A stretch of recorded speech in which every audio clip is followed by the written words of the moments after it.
Now, we've all got shameful things in our past. And one of mine is that I was a lawyer.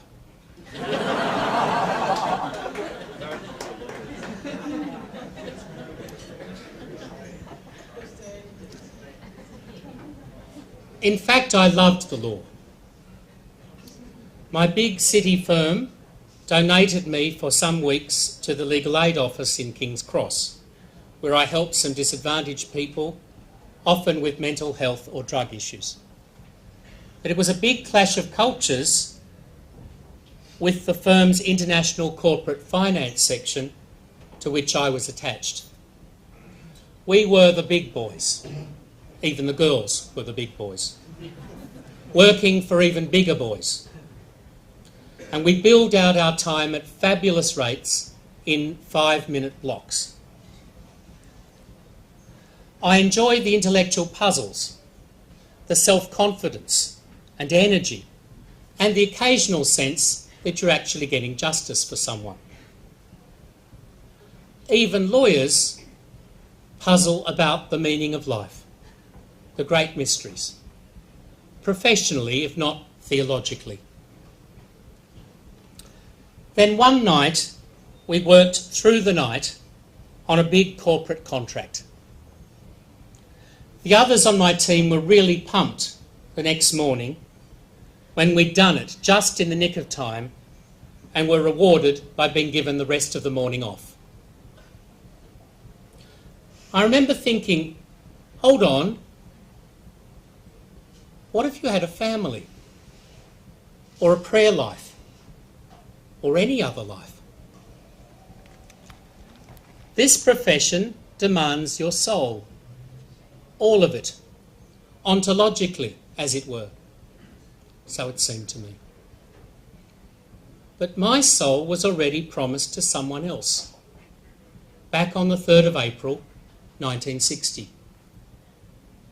That was another moment of appropriating and deepening my baptismal commitment, renewing God's sovereignty over my life. Soon after that, I took leave and went backpacking around Europe to make up my mind about my vocation. I did a lot of praying and thinking and imagining and feeling and weighing up, as I suppose I'd done on and off 4 years. And finally I decided I must take the plunge. When I came back, I tried postulancy in the Dominican order. I loved singing my prayers in choir with the brothers, hearing them preach, studying with them, nutting out the 3 great mysteries of God, creation and ourselves. And at last I could do that fully, theologically. Within a week I knew that that was the place for me.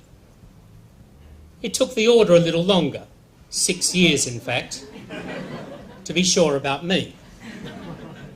But eventually we agreed I should make my solemn profession. And at times I lived the Dominican thing quite well, at other times less so. There are conversions and reversions even within such a school of perfection. But at least I now knew for sure that I would eke out the rest of my earthly existence in a Dominican community. Or so I thought. In due course, I found that every time I think I've got God's plan for me figured out, He delights in upsetting it. A perfect sense of humour is amongst the divine perfections, along with omnipotence, omniscience and infinity.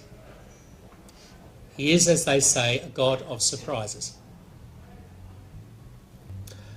I could tell you lots more, but this is starting to sound a bit like reading from my diary. And it's making me a bit self-conscious, even if I'm confiding in just a small group of my close friends. But what I hope it's helped you to see is that in the battle for a soul, God triumphs if we let Him. but the pagan in us is always ready to take back the reins. Happily, my baptism keeps working out its original redeeming grace in me, which conquers sin and my original sin and my own actual sin. Most recently, through my last confession. For confession is Christ's regular reconversion program for us. Which brings me, finally, to your conversion story. All Christians are converts.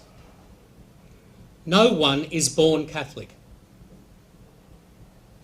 Our baptismal conversion continues through life. Despite indifference, backsliding, sin, ignoring God. A gradual process of sanctification through word and sacrament, as well as occasional shocks to the system and more gentle nudges, continues until death, and even a little beyond in the mercy of purgatory.